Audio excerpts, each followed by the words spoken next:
Court ने ये साबित कर दिया है कि हम आतंकवादी नहीं हैं। ऐसा फैसला सुनाया कि आने वाले वक्त में जो है ये 20वीं सदी के जो है ना सबसे खूबसूरत फ़ैसलों में से एक फ़ैसला माना जा रहा है कि ये जो है आने वाले वक्त में दीवार की तरह जो है बेगुनाह जो लोग जेल में हैं उनके लिए ये काम करेगी कि तुम टेंशन मत लो, अगर एजेंसी तुम्हें यूएपीए के तहत अगर डाल भी दे रही है तो ये जो जजमेंट है वो दीवार की तरफ की भी जो जिम्मेदारी है उसको अल्लाह ताला ने काम लिया कि जो है लोगों को आप नमाज़ पढ़ाओ, उनको कुरान सिखाओ, उनको दीन सिखाओ, हदीस बताओ, जो आप पढ़ के आए हो वो इनको बताओ। वो बताने का काम भी वहाँ हो रहा था क्यों ख़त्म तो किए नहीं थे, जारी था, जारी है, जारी रहेगा। आंदोलन ख़त्म ही कब हुआ? तो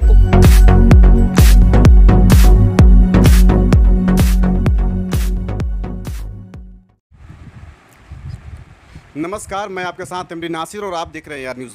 अभी मैं मौजूद हूँ आसिफ इकबाल तन्हा के साथ। आपको पता होगा कि तकरीबन 1 साल तिहाड़ जेल में वक्त बिताने के बाद 17 जून को यानी कल यह जेल से बाहर आए हैं।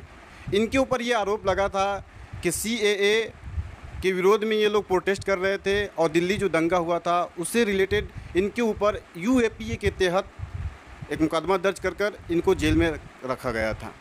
दिल्ली हाई कोर्ट के आदेश पर अब यह जेल से ज़मानत हो चुके हैं, अब यह बरी हो चुके हैं, अपने घर पे आ चुके हैं। इनके साथ मैं बातचीत करता हूं। आसिफ जी, आप जेल से बाहर आ चुके हैं, कैसा फील कर रहे हैं? जेल से बाहर हैं मतलब कि अल्लाह ताला का शुक्रिया अदा करते हैं, अपने साथियों का, दोस्तों का, अहबाब का, ख़ासकर वकीलों का, तंजीम का, ऑर्गेनाइजेशन का शुक्रिया अदा करते हैं, सिविल सोसाइटी के उन तमाम सीनियर एक्टिविस्ट का शुक्रिया अदा करते हैं जिन्होंने जो है हमारे रिहाई के लिए आवाज़ बुलंद किया। और फिर जो है और साथ ही साथ जो है हम मतलब कि शुक्रिया के बाद जो है खुश भी हैं, लोग भी खुश हैं, वालिदैन मतलब हमारे खुश हैं, माँ बाप खुश हैं, दोस्त अहबाब खुश हैं। खुशी मुझे भी है कि मैं अपनों के बीच हूँ। 1 साल से ज़्यादा का अरसा जो है वो जेल में रहना पड़ा, वो काफ़ी जो है दर्दनाक भी होता है, अफसोसनाक भी है और जो है कारसाज भी है।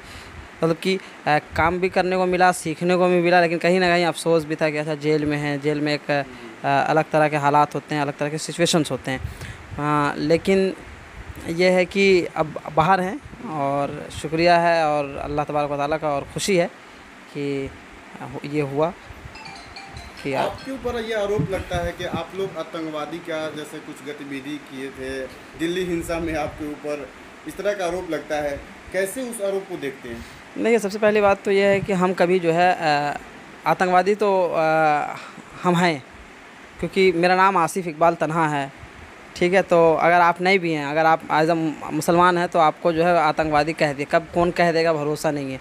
आप अगर सड़क पे चल रहे हैं और आपसे किसी ने नाम पूछा तो उसने कहा क्या नाम है, आपने बता दिया कि मेरा नाम ये है और आपका नाम अगर मुस्लिम है तो वो या तो ज़ुबान से कहेगा अच्छा आतंकवादी, या तो फिर क्या नाम है वो दिल में सोच लेगा कि ये तो मुसलमान है तो आतंकवादी है। तो ये नैरेटिव बनाया गया, ठीक है।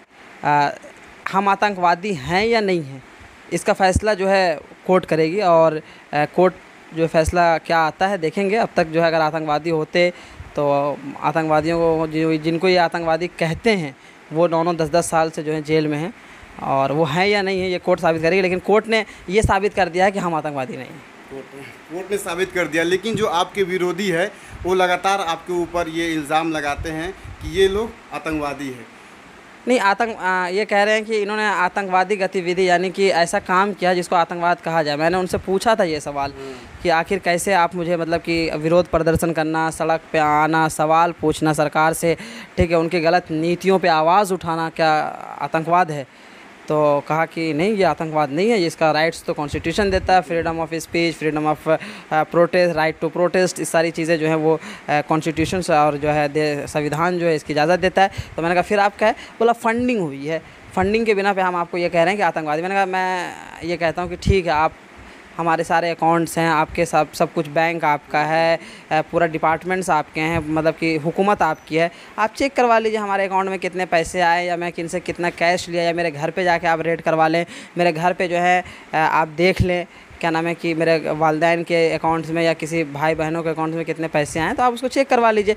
तो इनके पास कुछ था नहीं इसके अलावा, क्योंकि नॉर्थ ईस्ट कभी मैं गया नहीं, और नॉर्थ ईस्ट में भी गया तो मैं मैसेज नहीं किया कभी इन्होंने ग्रुप के मैसेज वगैरह भी जो है चार्जशीट में दाखिल किए, कुछ जो हमारे को एक्यूज़ हैं, ठीक है, लेकिन उसको गलत तरीके से 20 से कटिंग, कोई बात चल रही है और उसमें से 20 से उठा दिया, अच्छा ये हो जाना चाहिए, ये उठा दिए, ठीक है, क्या हो जाना चाहिए क्या नहीं होना चाहिए इस पे डिस्कस नहीं होगा, वो शब्दों को उठाकर शक के बिना पे आपको मतलब तो मतलब कि हमारे खिलाफ उनके पास कुछ भी नहीं था, और कुछ भी नहीं था, ना तो कोई चैट था, ना तो कोई चैट था, ना कोई वीडियो था, ना तो कोई ऐसा पोस्ट था जिससे कि लोग वायलेंट हों या फिर दंगे हों, तो उनके पास कोई प्रूफ नहीं था। और ये इसको बार बार खींचते रहे कि नहीं ये ऐसा है, इसका कनेक्शन यहाँ से है, ये है वो है, लेकिन वो जो है अब जाके जो है हाई कोर्ट ने भी इस चीज़ को समझा कि नहीं बिल्कुल गलत है, और जो है एक ऐसा फ़ैसला सुनाया कि आने वाले वक्त में जो है ये 20वीं सदी के जो है ना सबसे खूबसूरत फ़ैसलों में से एक फ़ैसला माना जा रहा है कि ये जो है आने वाले वक्त में दीवार की तरह जो है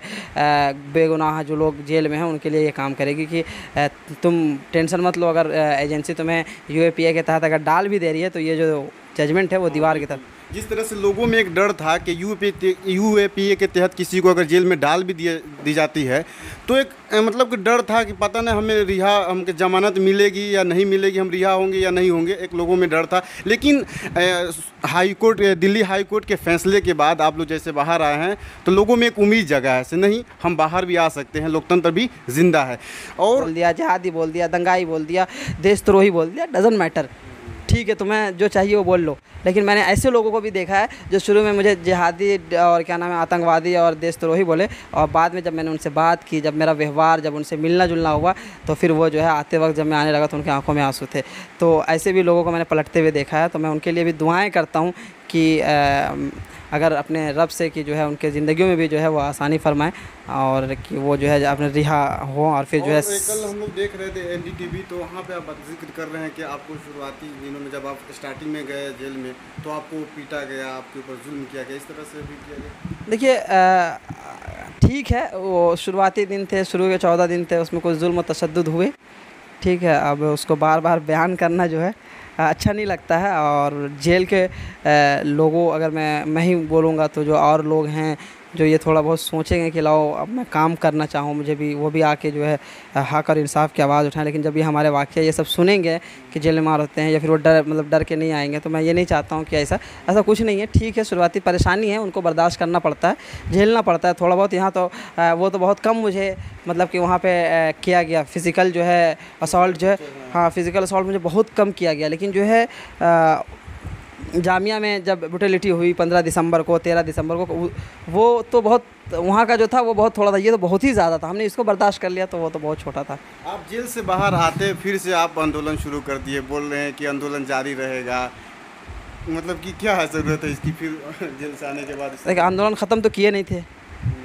जारी था, जारी है, जारी रहेगा। आंदोलन ख़त्म ही कब हुआ? तो कोविड की वजह से उन्होंने जो है, हमने जो है वहाँ पे ये सोचा कि ठीक है हमारे पोस्टर्स के थ्रू जो है वो मैसेज जो है वो गवर्नमेंट को जाता रहेगा कि ये लोग, लेकिन गवर्नमेंट ने क्या किया या दिल्ली पुलिस ने क्या की कि शाहीन बाग और जामिया से ये जो हमारा जितना पोस्टर्स जो थे लगे हुए थे, बैनर जो हमारे तिरपाल वगैरह थे, हमारे गद्दे वद्दे थे, जो टेंट वगैरह हमारे लगे हुए थे, वो सब हमारे उखाड़ के ले गए, जितना ताम झाम हमारा था।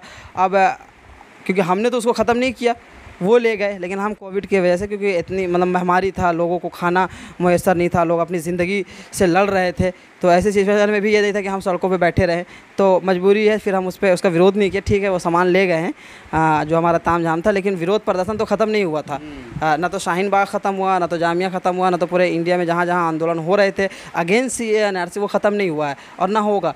तो ख़त्म तो तभी होगा जो हमारा मतलब कि पहले एक ही मतलब कि जो हमारा मांग है वो एक ही था, मतलब कि आप जो है ये काले कानून को वापस ले लीजिए, और आज भी वही मांग है। आप उस पर राजनीति की, चुनाव लड़ा बंगाल में आपको जो है वो मुंह के बल जो है वो गिरना पड़ा, मुंह के खा के वापस आने पड़े, ठीक है। हर तरह के मोदी जो है बांग्लादेश जाके भी जो है वोट बटोरने की कोशिश किया बंगाल चुनाव में, लेकिन वो सब कुछ काम नहीं आया। फिर अमित शाह ने जो है CAA और NRC पे जो है उन्होंने राजनीति करने की कोशिश की कि हम यहाँ पे NRC लागू करेंगे, घुसपैठियों। फिर असम में उन्होंने जो है ये हुआ, तो असम में भी हमारे एक साथ अखिल गोगोई हैं जो अगेंस्ट CAA और NRC जो है वो जेल गए हुए थे, और फिर वो रिहा हुए, मतलब कि अभी चुनाव भी उन्होंने जेल के अंदर से जीता। तो आप हक के लिए जो लोग खड़े होंगे, जो इस देश के कॉन्स्टिट्यूशन पे, संविधान पे इंसाफ पसंद लोग हैं, आप उनकी आवाज़ों को नहीं दबा सकते हैं जेल में रख के, ठीक है। हम जेल से निकल के ये कहते हैं कि जेल में जगह जो है वाकई नहीं है, और हम लोग अगर ये कह दें कि चलो आओ हम सब लोगों को जो है वो जेल में बंद कर दो, तो इनकी हालत ख़राब हो जाएगी। इसलिए हम नहीं चाहते हैं कि कभी ऐसी नौबत आए कि जेल भरो आंदोलन जो है वो शुरू किया जाए, क्योंकि जेल के इतनी कैपेसिटी नहीं है कि वो हम लोगों के या हमारे जो इंसाफ पसंद लोग हैं, जो हक और इंसाफ की लड़ाई लड़ने वाले हैं, उनको जेल में रख सके। क्या लगता है, आप जेल की सज़ा काटे हैं, आपके ऊपर जुल्म हुआ है, तो आपको नहीं लगता है कि एनआरसी आंदोलन हमें नहीं करना चाहिए, हमको आवाज़ नहीं उठाना चाहिए, हम लोग जिस तरह रहता हम उस तरह ज़िंदगी जी? मतलब कि अल्लाह ताला जो है काम करने के लिए कुछ ही लोगों को चुनता है, वो ठीक है। हमारे से ऐसे बहुत सारे नौजवान होंगे जो हिम्मत नहीं कर पा रहे हैं, मैं उनसे उम्मीद करता हूँ कि वो भी आएँ, बोलें, अपने हक़ के लिए लड़ें, अपने मतलब कि इंसाफ की आवाज़ को बुलंद करें। लेकिन अल्लाह ताला जिसे चाहता है काम लेता है, वह तो ही जुमन तसा वह तो ज़िल्लुमन तशा, ठीक है। तो अल्लाह ताला चाहता है जिसे वो काम लेता है, अल्लाह ताला ने चुना है। अगर अल्लाह ताला आगे मज़ीद कोई दूसरा काम लेना चाहेगा तो वो लेगा, तो ठीक है। जब भी ज़रूरत पड़ेगी इस देश को, मुल्क को, कौम को, मिल्लत को, तो उसके लिए तो खड़े हैं। साथी, बहुत सारे साथी अभी जेल में हैं, उनके लिए क्या कहना चाहेंगे? क्या अभी रिहाई उनको हो सकती है? उनकी रिहाई के लिए आंदोलन करेंगे, अगर जल्दी रिहाई नहीं हुई तो शुरू करेंगे। रिहाई के लिए आंदोलन होगा। पहला मतलब कि बेस तो यही है कि उनको बाहर निकाला जाए। जब साथ में मिलेंगे ना, जब हमारा ये मानना है कि जब एक साथ मिल के जब लड़ेंगे मजबूती के साथ, तो ज़्यादा बेहतर है। तो वो तमाम लोग जब बाहर आएंगे, उसके बाद फिर जब कोई किसी इशू पे जब बोलने और सड़क पे आने की बात आएगी, तो फिर उसका एक अलग उसमें ये रहेगा। तो सारे लोगों का बाहर आना ज़रूरी है। तो उनके लिए जो है वो कहीं ना कहीं जो है आवाज़ उठाएंगे, चाहे वो सोशल मीडिया हो या क्या नाम है मीडिया हो, चाहे वो प्रिंट मीडिया हो, हर जगह जो है उनकी रिहाई बिल्कुल बिल्कुल करेंगे। जो भी प्लेटफॉर्म होगा उस प्लेटफॉर्म से करेंगे। ज़रूरी नहीं है कि सड़क पे ही उतर के, कोविड चल रहा है उसका भी नियमों का पालन करना है, तो ज़रूरी नहीं है कि सड़क पे ही उतर के, जो प्लेटफॉर्म होगा उस प्लेटफॉर्म के थ्रू जो है उनके लिए जो है बिल्कुल। तो आप सुन रहे थे आसिफ इकबाल तन्हा जी को। इन्होंने अपना एक्सपीरियंस सारा बताया, भी कहा कि हम प्रोटेस्ट करेंगे, जो भी हमारे साथी अभी जेल में हम उनके लिए प्रोटेस्ट करेंगे। और इन्होंने दिल्ली हाई कोर्ट के आदेश पे जो जिनको ज़मानत मिला है, तो एक तरह से वह हाई कोर्ट को भी इन्होंने शुक्रिया अदा किया। आपको यह वीडियो कैसी लगी? प्लीज़ आप इस वीडियो को लोगों के बीच में शेयर कीजिए, और चलिए फिर मिलेंगे अगली वीडियो में। शुक्रिया।